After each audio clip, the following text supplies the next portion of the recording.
Dos versos 9 a 20. Nós vamos ver hoje carta às 7 igrejas, embora a gente não vai ler as 7 cartas, mas o título da mensagem é Carta às 7 igrejas, e que obviamente não se restringem às igrejas daquele tempo, né? Mas essas verdades ecoam aqui para toda a eternidade e com certeza chegam até os nossos dias. Apocalipse 1, de 9 a 20.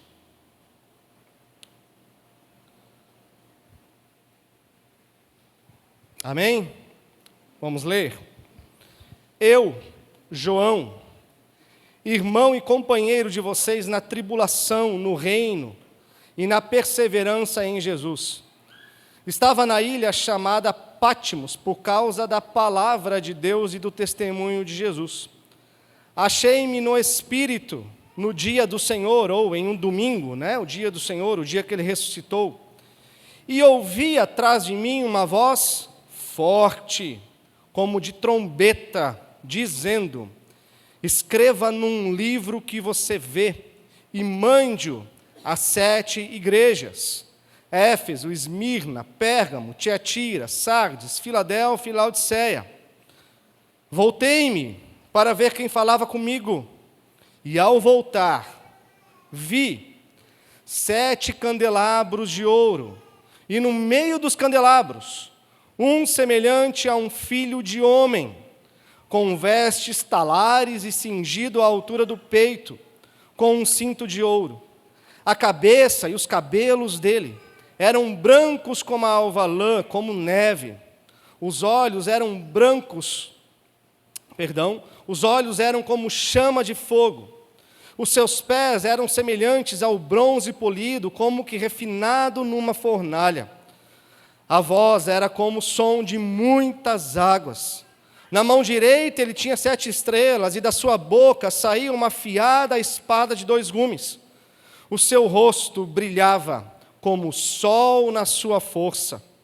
Ao vê-lo, caí aos seus pés como morto.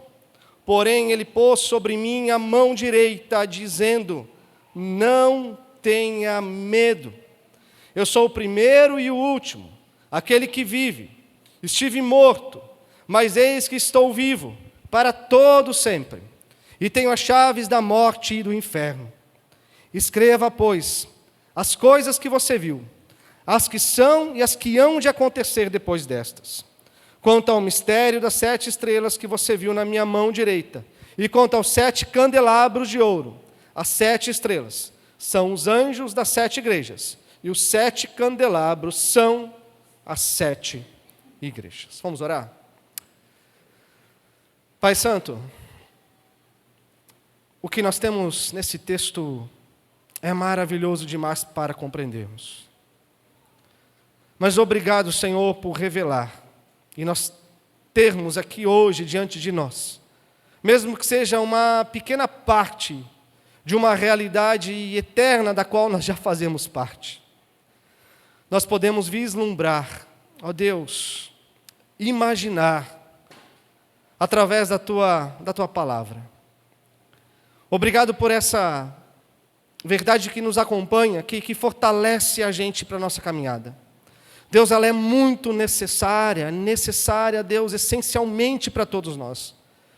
Por isso, Pai, aplique essa verdade aos nossos corações. Faça florescer, Pai, faça com que esse fruto cresça e amadureça em nós, para que esse Cristo da glória aqui, apresentado na Tua palavra, seja o Cristo governante da história, do mundo e igualmente das nossas vidas. Ajude-nos, ó Senhor, a nos entregar à Tua verdade, a nos submeter à Tua vontade, Deus, em Cristo Jesus. Irmãos, o apóstolo João, ele é conhecido de todos nós que o apóstolo João, ele pastoreou a igreja de Éfeso. Embora pareça, mas João, ele não morre na ilha de Patmos. Ele é liberto, uma certa altura, já bem velhinho, da ilha de Patmos, onde ele foi aprisionado, como ele diz aqui, por causa da palavra, por causa da perseguição aos cristãos. E quando ele é liberto, ele volta para a igreja de Éfeso e lá ele morre por causas naturais. Mas aqui é o momento em que João, como ele mesmo escreve aqui, ele está aprisionado. É um momento em que a igreja passava por maus bocados. A igreja era perseguida, a igreja era torturada. Irmãos eram mortos. Pais eram colocados de frente para visualizarem as suas esposas e seus filhos sendo mortos pela espada do Império Romano. O imperador Domiciano, nesse ano aqui, ele conhecido como um segundo Nero. Por que segundo Nero? Porque Nero foi um imperador totalmente ensandecido, maluco. Ele perseguiu muito também o povo de Deus. E ele fazia de tudo para que tudo aquilo que era contrário a ele dentro do Império Romano viesse a desaparecer. Por isso ele perseguiu a igreja também. Nero fez dos cristãos postes para iluminarem os jardins do Império Romano, diante da sua casa. Ele crucificava cristãos de cabeça para baixo, como um sinal de ignomínia, de vergonha, tentando envergonhar o nome de Cristo, mas como o próprio testemunho dos mártires diz, cada gota de um cristão que caía na terra era uma sementeira de 100 novos convertidos que surgiam. Muitos e muitos eram ganhos pela fé por causa do martírio de cristãos que iam à fogueira, que iam em direção aos leões, não é? Para serem devorados pelas vivas feras, iam em direção a esses leões cantando, orando, olhando para aquela plateia no Coliseu ensandecida, querendo ver sangue, querendo ver morte dos cristãos, naquilo que parecia um ciclo e que era um ciclo. Esses cristãos iam de encontro à morte, ao martírio, orando por todos aqueles e dizendo como Jesus disse na cruz, dizendo como Estevão depois disse no seu martírio. Esses também mártires da igreja iam e falavam: Pai, perdoa-lhes porque eles não sabem o que estão fazendo. E diante do testemunho de fé, de salvação, de uma fé viva, muitos e muitos naquele Coliseu criam em Cristo por causa do sangue dos mártires. E o apóstolo João, meus irmãos, ele é preso nesse tempo, onde muitos outros cristãos estão sendo presos. Só que, ao contrário de muitos, João não vai para a fogueira, João não vai para o Coliseu, mas ele é preso na ilha de Pátimos, porque a intenção de Domiciano, através de João, era calar ele. Não era fazer com que o sangue de João servisse também para o louvor da glória do nome de Cristo, mas para que a boca de João fosse calada, para que a terra fosse fechada, para que todas as possibilidades na terra fossem fechadas diante de João, que era um grande líder e o mais influente líder, o último apóstolo vivo naquele momento na história da igreja. Mas, diante dessa realidade de homens que fecham as portas para João na terra, a gente encontra aqui de forma gloriosa Deus abrindo uma porta celestial para o próprio apóstolo João. Né? Homens podem fechar e tentar fechar as portas para a igreja na terra, meus irmãos, e essa é a nossa realidade. Eu vejo assim, às vezes, embasbacado, surpreso, e eu não sei que Bíblia que muitas pessoas leem quando ficam surpreendidas com o ataque do mundo em relação à igreja. Ficam ofendidos com o ataque do mundo em relação à igreja. Jesus Cristo mesmo disse: olha, não se surpreendam se o mundo ofender vocês. Não se surpreendam se um dia o mundo quiser perseguir vocês, porque não é a vocês que eles estão fazendo isso, é a mim. É a mim que eles perseguem, é a mim que eles ofendem. Então não se sintam ofendidos, não se sintam agredidos, mas bem-aventurados são aqueles que sofrem perseguição por causa do nome de Cristo Jesus. E era dessa forma que os mártires naquele tempo enxergavam isso. O sofrimento, meus irmãos, por mais pesado e espinhoso que ele pode ser na nossa vida, e eu sei que quando a gente entra nesse campo de sofrimento, a gente precisa entrar com temor no coração, porque o sofrimento ele ganha escalas diferentes na vida de cada um, mas o sofrimento, meus irmãos, ele é um meio pelo qual nós glorificamos a Cristo através da nossa vida. E esses cristãos entenderam isso. E nós vamos olhar para esse texto, meus irmãos, hoje não através do viés do sofrimento, mas através do Cristo glorioso, através do Cristo vitorioso, através do Cristo que conhece a sua igreja, que anda sobre a sua igreja, que sonda a sua igreja, que conhece cada um de nós e que já nos deu a vitória e que nos sustenta em suas mãos. Então, meus irmãos, ali, no final da sua vida, o apóstolo João aqui mergulhado nessa terrível solidão, Deus o encontrou na ilha de Patmos. E no verso 11 e 12, diz ali o texto que, após João ouvir a voz, uma voz que soava como trombeta, depois ele diz uma voz como o som de muitas águas, né? Vocês já foram em um dia de mar revolto, maré alta, né? Visualizar como que o mar ele está bravo, como que o barulho é grande. Imagina milhares e milhares e milhares de ondas quebrando ao mesmo tempo com aquele som, né? Que ensurdecedor, é como esse som de muitas águas que João ouve atrás dele, como um som de trombetas.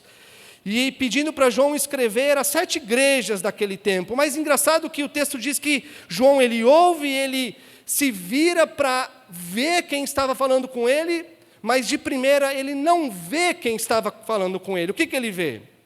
Ele vê 7 candeeiros, ou 7 candelabros no meio dele, atrás dele. Mas ele vê algo de especial. No meio desses 7 candeeiros, o quê?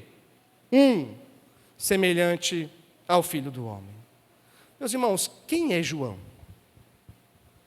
Quem é João? É o apóstolo amado, não é? Aquele que se inclinou na última ceia, que deitou no colo do seu Senhor.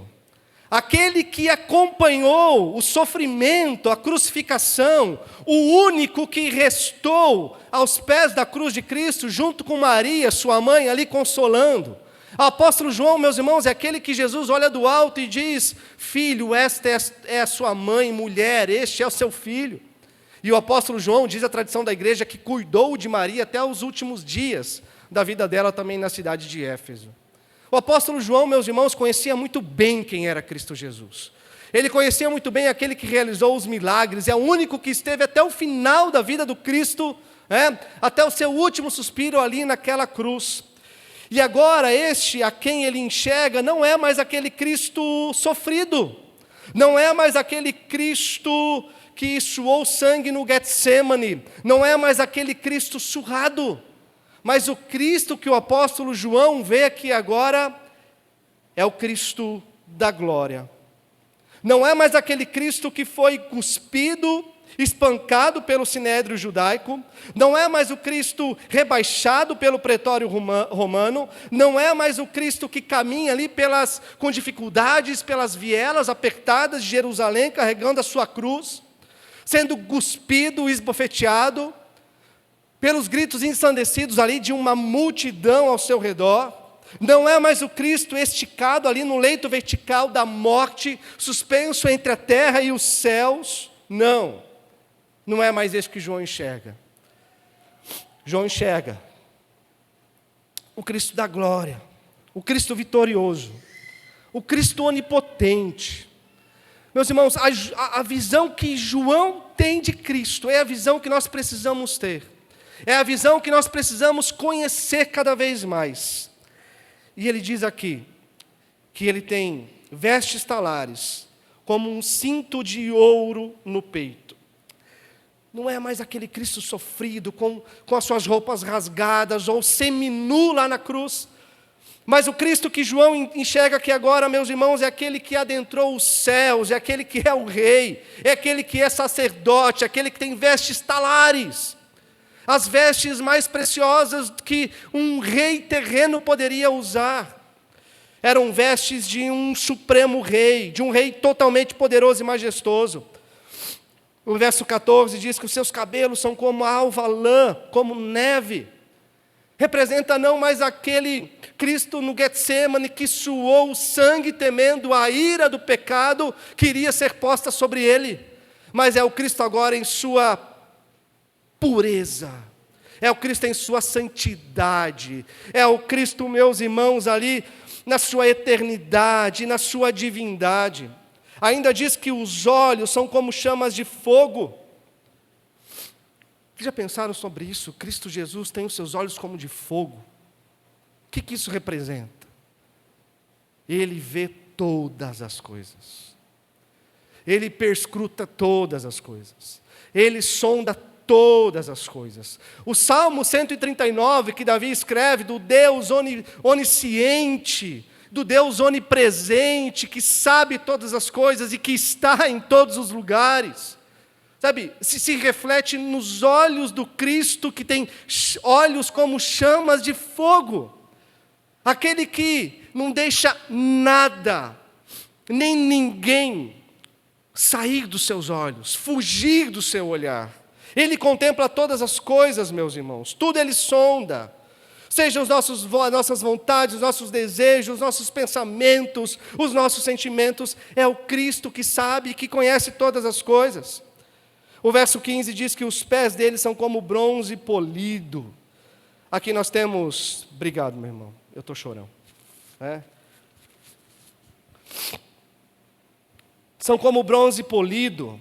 Aqui nós temos a onipotência do Cristo, que é todo poderoso para que através dele todas as coisas fossem criadas, todas as coisas são sustentadas, e é o Cristo por meio do qual tem a sua palavra de juízo, e que um dia julgará todos os seus inimigos e acabará com todo o mal na face da terra. É o Cristo que tem a palavra poderosa, meus irmãos, sobre tudo e sobre todos, nos céus e na terra. Ainda ele diz no verso 15, a sua voz como o som de muitas águas. Soberania. É o Cristo soberano. É o Cristo que tem a palavra irresistível.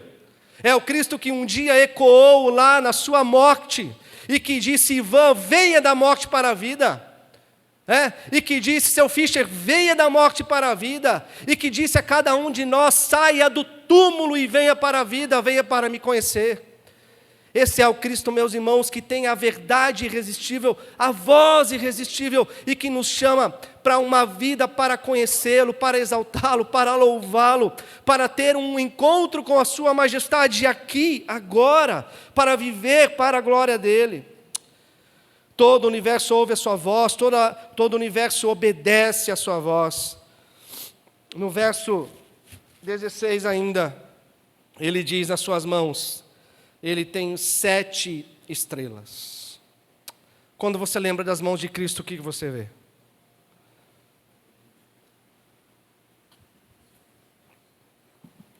Você lembra dos cravos? Dos furos? Das mãos ensanguentadas? Mas são as mãos que criaram todo o universo? São as mãos que sustentam todo o universo? São as mãos que nos tiraram do nosso lamaçal de pecado? São as mãos que nos sustentam até hoje? São as mãos do Cristo que tem as estrelas que representam as igrejas.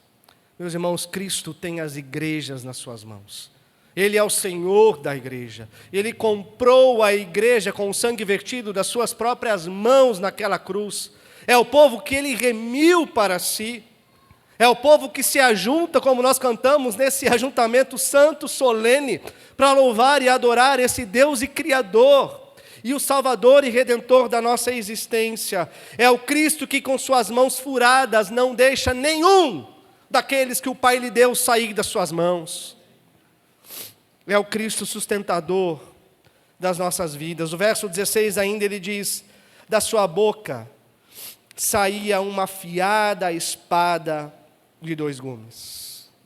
Não é propriamente o evangelho aqui, mas a palavra de autoridade, a palavra de juízo. É o Cristo, Filho de Deus, que decretou todas as coisas, que tem o governo da história nas suas mãos, e tudo acontece conforme Ele fala. A realidade e a palavra de Cristo, meus irmãos, elas se misturam, são a mesma coisa. Sabe, nada acontece exceto pela palavra de Cristo Jesus. Ele sabe o começo e Ele sabe o fim de todas as coisas, porque Ele é o alfa, Ele é o ômega. Ele existe desde todo e sempre e para toda a eternidade. Então Ele conhece todas as coisas e a sua palavra decretou todas as coisas. Mais. Ele conhece os intentos do nosso coração, essa espada afiada de dois gumes, como diz o autor de Hebreus. Essa espada afiada que tem o poder de dividir alma e espírito, juntas e medulas, que tem o poder de discernir os intentos, as motivações, os desejos, as vontades do nosso coração. Todas as nossas motivações. Cristo tem a palavra, Ele tem a espada afiada de dois gumes. Quem aqui consegue olhar para o sol sem ficar cego? Quem aqui consegue olhar para o sol mais do que 3 segundos? 2 segundos. João viu o rosto do Cristo brilhando como o sol na sua força. Não é mais o rosto do Cristo furado pelos espinhos da coroa, vertendo sangue na sua testa, escorrendo por todo o seu corpo, mas é o rosto que agora brilha com todo o seu fulgor, com toda a sua glória, como o sol na sua força, brilhando mais do que a luz do sol.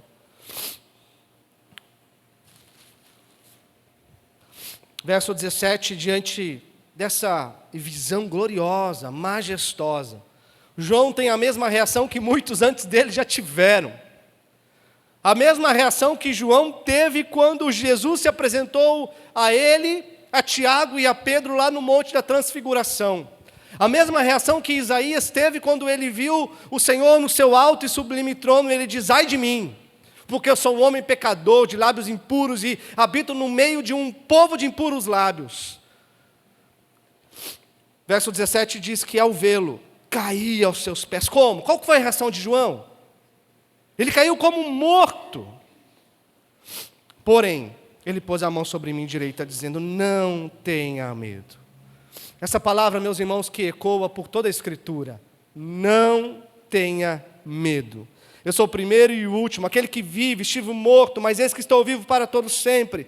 Tenho as chaves da morte e do inferno. João vê o Cristo da glória no meio das igrejas, e nós temos aqui uma figura maravilhosa, meus irmãos, uma figura belíssima para a gente. Porque o que nós temos aqui é uma representação de consolo para a gente. Sabe, é a realidade do consolo, é o significado daquilo mais precioso que nós temos para nós. Não tenha medo, porque eu estou com vocês. Jesus disse aos discípulos: olha, eu estou com vocês até a consumação dos séculos. E a gente vê essa repetição aqui também através da vida de João. Assim nós temos a certeza, meus irmãos, que a igreja ela pode passar por horas amargas, como naqueles dias de tribulação, de perseguição, de martírio. É o mesmo Cristo que disse ali para João: não tenha medo. É o mesmo Deus que disse lá para Josué: não tenha medo. É o mesmo Deus que diz: vermezinho de Jacó, não tenha medo, porque eu te escolhi. É o mesmo Deus que hoje diz para a gente: não tenha medo. Eu conheço a minha igreja. Por isso, meus irmãos, nós temos a certeza que nas horas mais difíceis, mais amargas que nós vivemos como igreja, o Cristo glorioso está no seu meio, como refúgio, como consolador, como protetor, como seu redentor, como aquele que venceu a morte. Aquele que venceu a morte. Capítulo 2, verso 1, ele diz assim: estas coisas diz aquele que conserva na mão direita as 7 estrelas, e que anda no meio dos 7 candelabros de ouro. Então olha que interessante, João ele não vê apenas as igrejas aqui, ou Jesus ali parado no meio das suas igrejas. Não, como que Jesus está? Ele está andando no meio das suas igrejas. Jesus está aqui hoje. Jesus está aqui hoje. Por que nós nos reunimos aqui? Por causa do Cristo glorioso. Por que nós somos igreja, irmãos? Por causa do Cristo glorioso. Por que nós cantamos? Por causa do Cristo glorioso. Por que nós oramos? Por causa do Cristo glorioso. Por que nós ouvimos a palavra? Por causa do Cristo glorioso. Por que nós continuaremos nos reunindo aqui domingo após domingo? Por que nós teimamos em ser povo de Deus? Por que nós nos sacrificamos para ser povo de Deus? Como diz Paulo lá em Efésios, perseverem para manter a unidade que foi conquistada para vocês. A unidade da qual nós desfrutamos hoje, ela é conquistada para nós, ela nos é dada. E o que a gente faz? A gente persevera, a gente continua, a gente não desiste, porque o que nós temos de mais precioso no nosso meio, meus irmãos, é a unidade conquistada pelo Cristo glorioso naquela cruz para nós, para que nós fôssemos feitos filhos de Deus, fôssemos rebanhos desse Deus, e Ele nos pastoreasse. Então, meus irmãos, tudo que nós somos, tudo que nós fazemos e nós iremos fazer, é para a glória do Cristo glorioso. O Senhor Jesus, Ele anda no meio da igreja. O que isso significa? Ele sonda a igreja. Ele conhece a igreja. Ele sabe com que coração nós estamos aqui agora. Ele sabe se nós estamos obrigados ou se nós estamos voluntários. Ele sabe se nós estamos aqui devotados a Ele ou com a cabeça e o coração em outros lugares. Ele sabe, meus irmãos, se nós estamos trazendo essa palavra ao nosso coração, nos submetendo a ela e vivendo no nosso dia a dia, ou se está entrando por um ouvido e saindo pelo outro. Cristo Jesus é aquele que anda no meio da igreja e conhece e sonda todas as coisas. 7 vezes aqui no capítulo 2 de Apocalipse, Jesus, Ele vai avaliando as igrejas. E tem uma frase que sempre se repete: eu conheço as tuas obras. Eu conheço as tuas obras. Meus irmãos, Cristo Jesus conhece profundamente a sua igreja. Profundamente. Ele conhece as suas obras. Para 5 igrejas ele diz isso. Ele diz para Éfeso, Tiatira, Sardes, Filadélfia, Laodiceia. Jesus conhece, meus irmãos, aquilo que nós podemos esconder dos homens. Jesus conhece, às vezes, as máscaras que nós colocamos. Jesus conhece as nossas intenções, Ele conhece tudo, de forma profunda, de forma incansável. Olha só, para a igreja de Esmirna, Ele diz assim: eu conheço a tua tribulação e a tua pobreza. Jesus, Ele sabe de todas as coisas, inclusive das nossas aflições, inclusive das nossas dores, das nossas angústias, da noite escura da alma. Isso é consolo, irmãos? Isso é consolo. Isso é sinal de cuidado, de proteção, do Deus que está em toda a sua glória. Já pensou nisso? É o Cristo Jesus que está em toda a sua glória, nesse exato momento, descrito como João nos colocou aqui, exatamente dessa forma, mas que anda no meio da igreja, para conhecer também as nossas aflições, as nossas angústias, os gemidos e soluços do nosso coração. Meus irmãos, é um consolo para a gente saber que Ele conhece os dramas que a gente vive na nossa solidão, que Ele sabe das nossas lágrimas em conversa com o nosso travesseiro. Mas Ele também diz aqui, Ele conhece a pobreza, como Ele diz para a igreja de Esmirna: eu conheço a tua pobreza. Mas Ele diz: olha só, mas tu és rico, pobre na terra, mas rico nos céus. Meus irmãos, embora a gente possa parecer rico diante dos olhos dos homens, mas nós temos uma riqueza insondável, imensurável no céu, que é dada por Cristo, e é essa a única validação que nós precisamos para nós, saber que nós somos filhos de Deus. Lembram, homens, que nós vimos sexta-feira na nossa reunião? Inclusive, muitos homens têm faltado, e têm feito falta. Nós vimos que aquilo que Paulo fala sobre a nossa questão do ego, ele diz: olha, eu não quero saber o que as outras pessoas pensam a meu respeito, eu não quero saber nem mesmo o que eu penso a meu respeito, mas o que importa é aquilo que Deus sabe sobre mim. E o que eu sei que Deus sabe sobre mim é que eu sou filho. É que em Cristo Jesus eu sou amado. É que em Cristo Jesus eu tenho a identidade formada, não por aquilo que eu faço ou que eu deixo de fazer, mas simplesmente por estar em Cristo Jesus, o Senhor da glória. eu sou amado pelos séculos dos séculos. Para a igreja de Pérgamo, ele diz: conheço o lugar onde você mora, onde está o trono de Satanás. Pérgamo, meus irmãos, era o lugar onde estava ali o primeiro templo de adoração ao imperador romano. Lá também tinha o templo a Esculápio, o deus da cura. E Jesus está dizendo: olha, aonde um falso Deus é adorado, aonde nós podemos encontrar um trono a Satanás. Mas ele diz: olha, onde tem um trono a Satanás, eu coloco a minha igreja para servir a mim e adorar a mim. Meus irmãos, a igreja, ela não é uma refugiada, a igreja é uma embaixada, não é? Se lá em Pérgamo tinha o trono de Satanás, a presença da igreja ali então não era um erro estratégico de Deus, mas era uma invasão ao território inimigo, onde o pecado abunda, seja no poder político, no poder corrompido, seja na cultura imoral, decadente. É exatamente ali onde Cristo estabelece a sua embaixada com um exército avançado do reino de Deus. Então, ser igreja em Pérgamo, meus irmãos, significa a gente manter a doutrina dos apóstolos, significa a gente manter a nossa fidelidade à palavra de Deus, mesmo que muitos estão rejeitando porque ela não é tão atraente assim.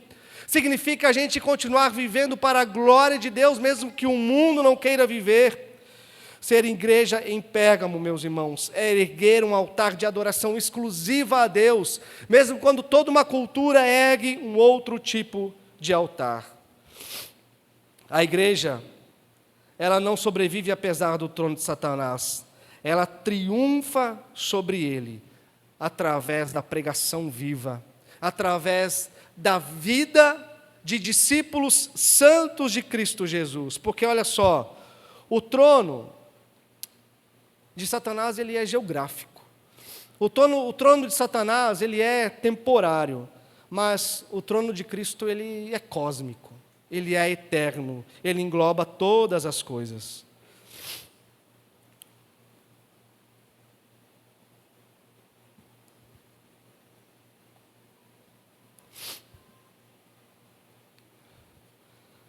Só um pouquinho, irmãos, que deu tilt aqui, eu não sei o porquê.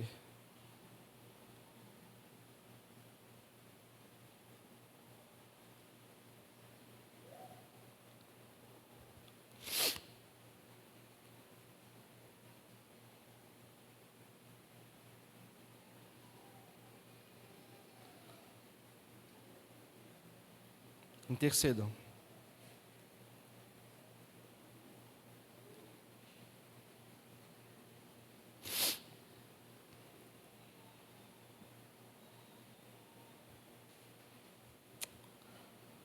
Amém.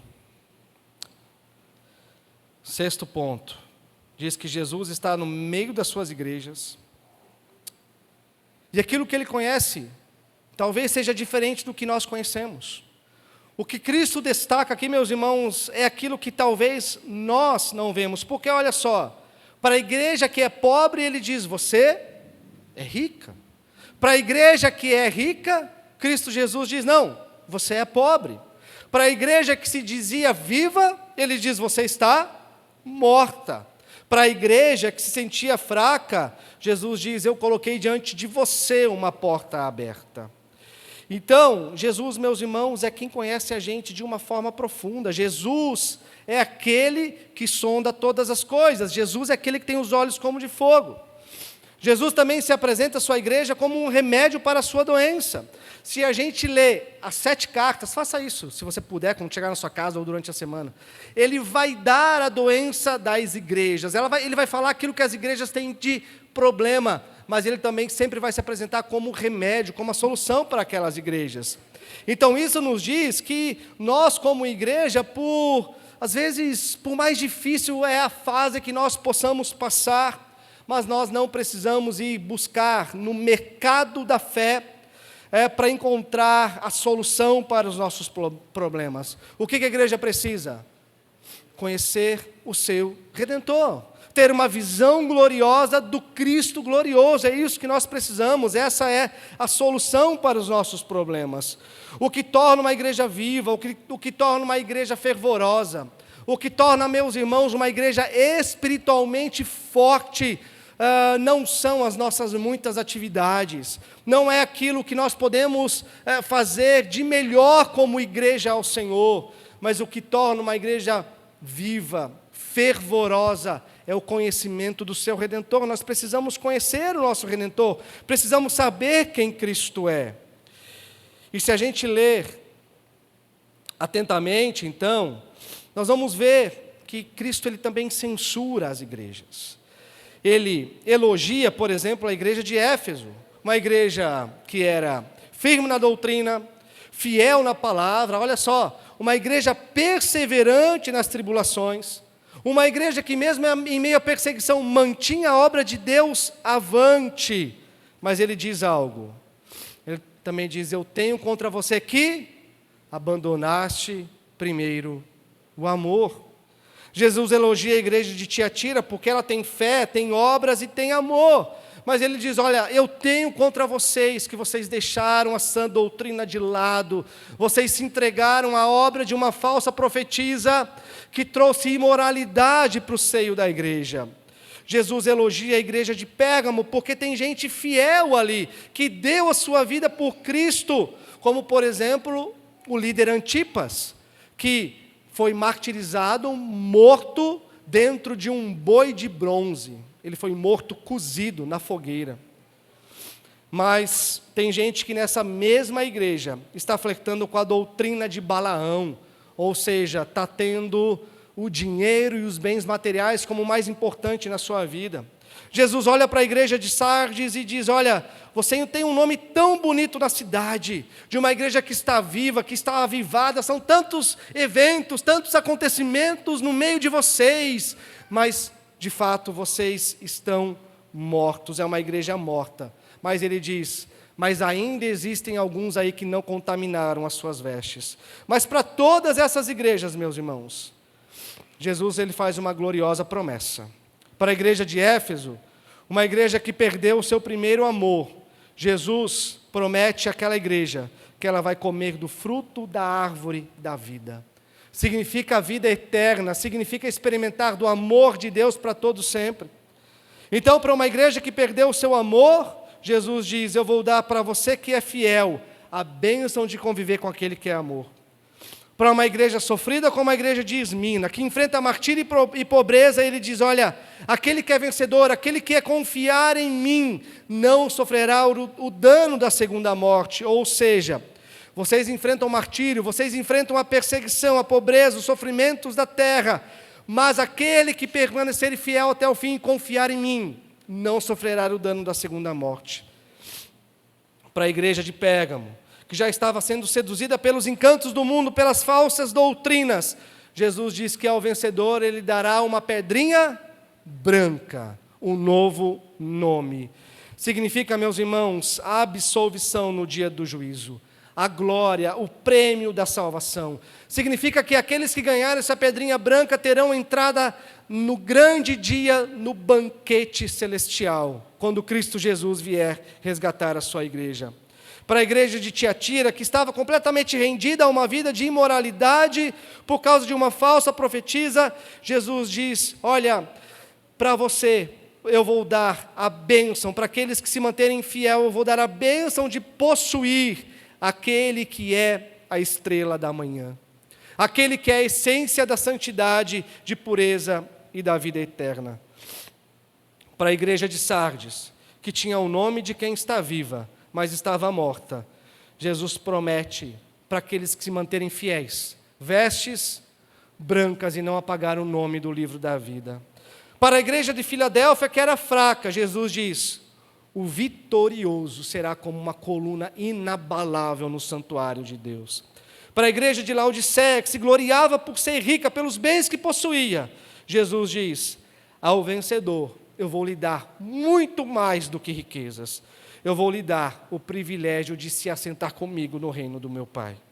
Jesus, meus irmãos, é aquele que conhece os problemas da igreja, mas é aquele que é o diagnóstico para a igreja. Jesus é aquele que conhece todas as nossas falhas, tudo aquilo que precisa ser remediado, mas Ele é o remédio, Ele é o Salvador, Ele é o Redentor da sua igreja. Jesus é a cura, é a recompensa para a igreja, Ele é a glória da própria igreja. Em todas as cartas, Ele só tem uma forma de encerrar. Uma forma. Todas as cartas, Ele diz: quem tem ouvido, ouça o que o Espírito diz às igrejas. Essas 7 igrejas, meus irmãos, que ficavam lá na província da Ásia Menor, onde hoje nós conhecemos como Turquia, elas não existem mais, infelizmente. Lá nesse lugar onde eram as 7 igrejas do Apocalipse, como nós conhecemos, as 7 igrejas, talvez hoje não tenha nem sequer 1% de cristão. Essas igrejas, infelizmente, não ouviram a voz de Deus. Concluindo, meus irmãos, a nossa história pode ser diferente como igreja, não é verdade? Nós podemos ouvir a voz do Cristo glorioso dizendo: ouça o que o Espírito diz às igrejas, e ouvirmos e nos submetermos à vontade dEle. Porque talvez hoje tenha alguém aqui que perdeu o primeiro amor,